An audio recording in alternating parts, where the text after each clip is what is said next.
ازيكم يا حلوين؟ عاملين ايه؟ يا رب تكونوا كلكم بخير. النهارده ان شاء الله جايه لكم فيديو جديد، يا رب يعجبكم. بس قبل ما نبدا ما تنسوش تعملوا لي لايك وشير للفيديو لو عجبكم، واشتركوا عندي في القناه وفعلوا زر الجرس علشان يوصلكم مني اشعار باي فيديو جديد انا بنزله. يلا بقى بينا كده نشوف الفيديو ونشوف النهارده يعني يومي مشي ازاي وهنعمل ايه كده مع بعض. اول ما صحيت طبعا لبست البنات وجهزتهم يعني علشان يروحوا المدرسه وكده، وخلصت اللانش بوكس بتاعهم. تمام. وابتديت بقى كده اعمل لهم حاجه يفطروا بيها، علشان هم بصراحه بيغلبوني جدا في الفطار بتاع الصبح، مش بيرضوا ياكلوا اي حاجه. فبحاول على قد ما اقدر اجيب لهم الحاجات اللي هم بيحبوها يعني. فقلت كده اعمل لهم كورن فليكس، حطيته وحطيت عليه لبن كده سخن. وعاده كده يعني التحليه بتاعته بتبقى بالعسل الابيض، بحط لهم عليه، بس كان لقيت البرطمان يعني عندي خلص. تمام، فما حطيتش، وهما كمان مش بيحبوه يعني بسكر. بس كده فطرتهم ونزلت طبعا وديتهم بقى المدرسه.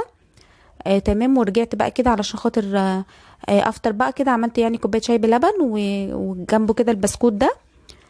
تمام. هفطر بقى كده الاول، وبعد كده بقى اشوف انا هبتدي يعني اعمل ايه بقى كده في الشقه وفي الاكل يعني، وفي الحاجات اللي ورايا وكده.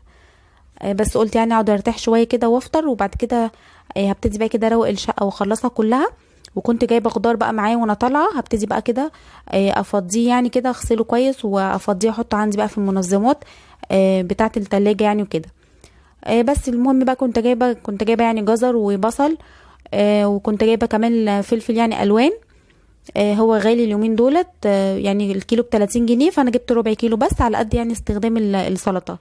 لكن انا عندي اللي هو لما كان رخيص كنت جايبه منه كميه، وكنت مقطعاه وحطاه عندي في الفريزر لما بكون عايزه اعمل سجق او كبده او حاجات ديت. بطلع من الفريزر. لكن جبت بقى النهارده ربع كيلو ده علشان خاطر يعني السلطه. وجبت كمان طماطم. الطماطم غاليه جدا اليومين دولت. وجبت كمان برتقان وتفاح يعني، وجبت كمان خضره وخس يعني علشان السلطه. وجبت بنجر وعلشان كنت جبت كمان برضو معايا لفت. فقلت بقى ان انا هعمله يعني، وعلشان خاطر اخلله يعني وكده. حطيت بقى كده كل الخضار عندي في المنظمات بتاعه التلاجة. طبعا بعد ما حطيتها في الاكياس بتاعتها وكده، ابتدي بقى ارصها عندي في التلاجة.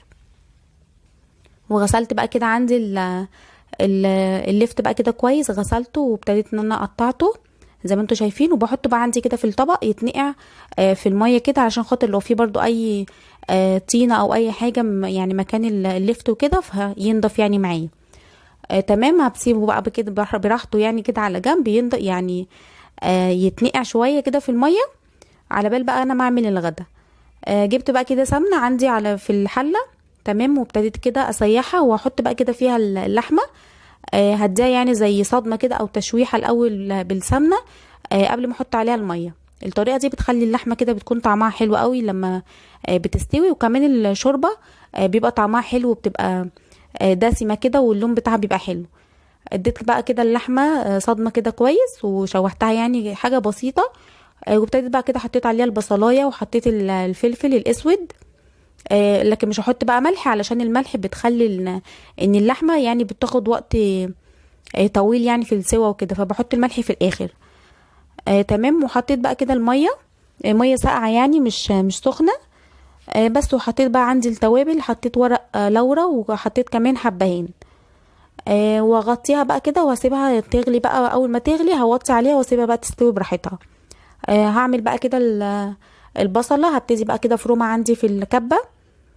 تمام. وهبتدي بقى كده اشوح عندي، احط معلقة سمنة في الحلة، واحط كده البصلاية يعني كده اشوحها كده كويس. تمام. علشان هعمل بقى كده الخضار، هعمل بامية. فبطلع انا عندي بامية يعني في الفريزر، ما جبتش وانا طالعه يعني، ما جبتش خضار، كانت عندي في الفريزر. فطلعتها وحطيتها كده بقى على طول. وكمان كان عندي برضو الطماطم في الفريزر، طلعتها برضو كده فكت وحطيتها برضو كده على طول. فكده يعني الطبخه ما خدتش معايا وقت وخلصت بسرعه. بصراحه يعني الطماطم لما بتكون موجوده في الفريزر يعني يعني بتنجز معاكي وقت، وبتخليكي ان انت يعني خلصتي كده نص الطبخه. يعني لو انت مش عندك لسه ان انت هتعصري الطماطم وتضربيها يعني، وتعمليها ان هي تتسبك على النار وكده، فبتاخد معاكي وقت. لكن لما بتكون متسبكه فنص الطبخه كده بتكون يعني خلصت معاكي، بتكون سهله يعني. المهم بقى كده حطيت الطماطم وحطيت وديتها بقى، وحطيت عليها الملح والفلفل. واديتها غلوه. بعد كده بقى زودتها كده بشويه شوربه. حسيت ان هي يعني تخينه كده معايا، فزودتها حبه شوربه. وسبتها بقى كده لغايه ما غطيتها بقى وسبتها يعني تستوي. بس وجيت حطيت بقى كده الرز، بعمل برضو كميه صغيره على قدنا، مش بعمل كميه كبيره. تمام. بس طبعا مش هعمله دلوقتي، هعمله يعني ساعه الغدا، علشان يعني ما يبردش معايا، احنا في الشتاء وكده فالاكل بيبرد بسرعه. لقيت بقى عندي المنظم بتاع الرز يعني كده كان فاضي، فقلت بقى احط يعني احط بقى كده فيه رز، برضو لقيت عندي هو اخر كيلو، فقلت بقى احطه يعني لغايه بقى منزل اشتري المشتريات يعني بتاعه الشهر وكده اللي انا محتاجاها. بس ولقيت بقى كده اللحمه خلاص كانت استوت معايا. شايفين بقى الشوربه بتاعتها عامله يعني تقيله كده ولونها برضو حلو، واللحمه برضو استوت كده معايا. ابتديت بقى حطيت لها الملح. تمام. وخلاص بقى هي كده كانت استوت، يعني الطريقه دي بتخلي ان اللحمه طعمها كده بيبقى حلو. وخلاص كمان الباميه برضو كانت استوت معايا. تمام. وخلاص اللفت برضو كنت خلاص حطيته بقى عندي بعد ما شطفته كده شطفه كويس، وحطيته عندي في العلب اللي انا هخللها يعني فيه. وحطيت بقى كده الميه، وقطعت البنجرايه قطعتها يعني حطيتها في العلبتين دولت، وحطيت ملح وشويه خل. دقتها يعني كده لقيت ان الميه يعني حادقه كده شويه، فخلاص بقى كده اغطيهم واسيبهم بقى كده لغايه ما تستوي. بياخدوا يعني حوالي يومين او 3 لغايه ما اللفت يعني يستوي معايا. بس وكده بقى خلاص كنا اتغدينا وخلصنا وكده، وكنا اخر النهار، فقلت بقى اعمل لهم كده حاجه حلوه يعني زي يعني يتعشوا بيها او ياكلوها كده بالليل بعد المذاكره بقى وكده. حطيت بقى كده جبت بيضتين وحطيت عليهم كوبايه سكر وحطيت فانيليا. تمام. وابتدي بقى كده اضربهم عندي في العجان او بالمضرب يعني عادي. اضربهم كده لغايه ما يعني الخليط يبقى معايا كده فاتح خالص.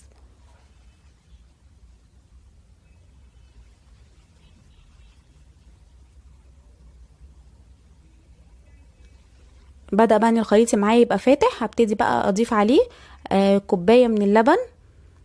تمام. وهحط كمان انا بعاير باللي هي الكوبايات المعياريه علشان خاطر يبقى كل المقدار معايا واحد. تمام. وحطيت كمان كوبايه الا ربع من الزيت، وهبتدي بقى اضرب كده اللي عندي المكونات كده مع كلها مع بعضها.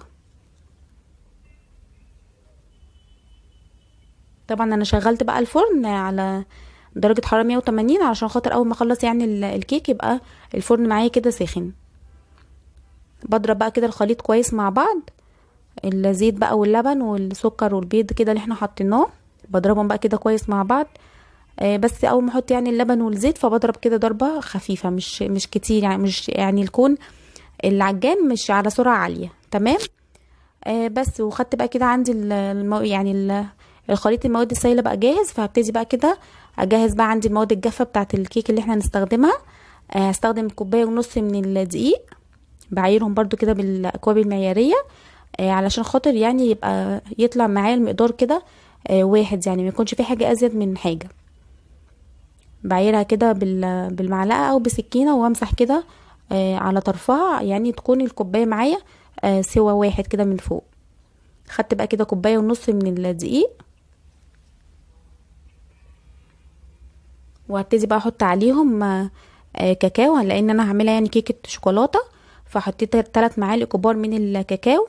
تمام. وهحط عليهم معلقتين صغيرين كده من البيكنج باودر، يعني هو الكيس حطيته كده كله. تمام. وهحط كمان رشه ملح. انا حطهم بقى كده في المنخل، هنخلهم بقى كده كويس. يعني كل ما بننخل المواد الجافه كده في الكيكات بتطلع يعني في الاخر بتكون كده خفيفه وهشه كده معاكي. ممكن يعني تنخليهم مره او مرتين، يعني بتطلع معاكي كده النتيجه حلوه في الاخر، بتكون الكيكه كده طريه وهشه قوي. ابتديت بقى كده خلاص بعد ما نخلتهم هقلبهم بقى كده مع بعض، واجيب المواد السايله اللي احنا عملناها عندنا كده في العجان، هحطهم بقى اضيف الدقيق بقى كده عليهم، واضربهم بقى كده في اتجاه واحد كده بالمضرب اليدوي العادي ده.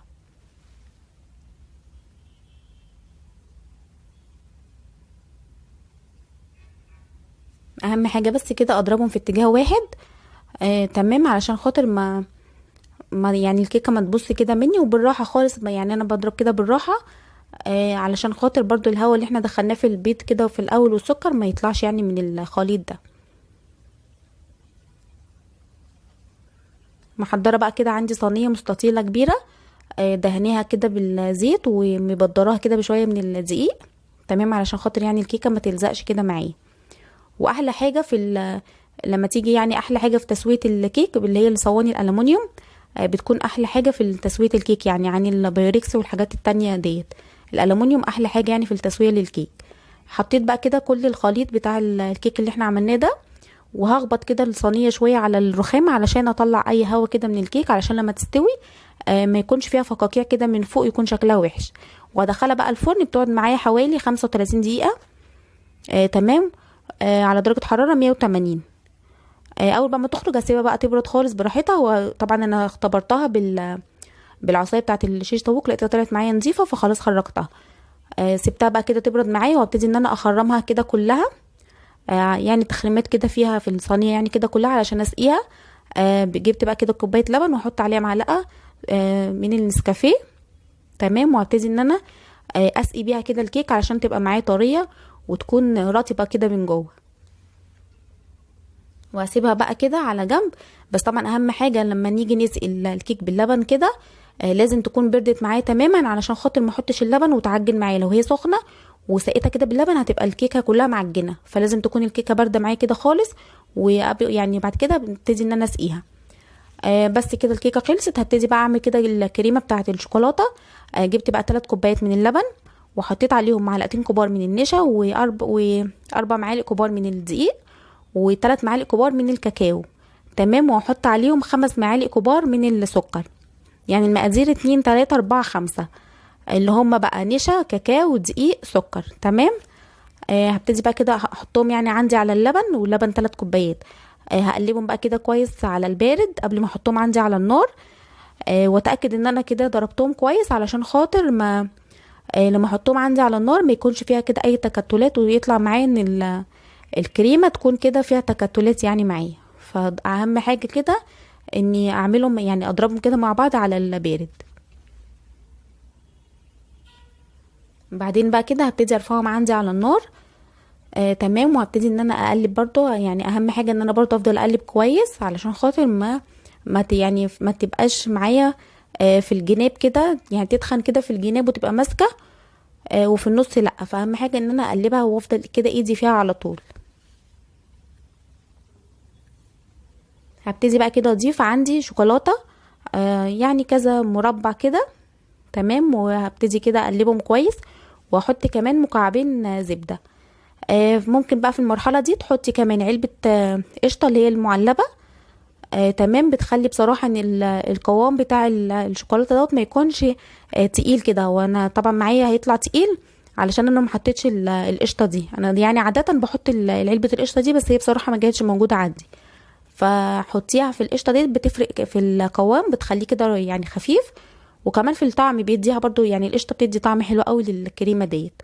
بس انا ما كانتش عندي فعملت كده بالمكونات دي بس اول بقى ما هتغلي هتحس ان هي بقى بدات ان هي تتقل معاكي، طبعا عشان خاطر النشا والدقيق اللي احنا حطيناه.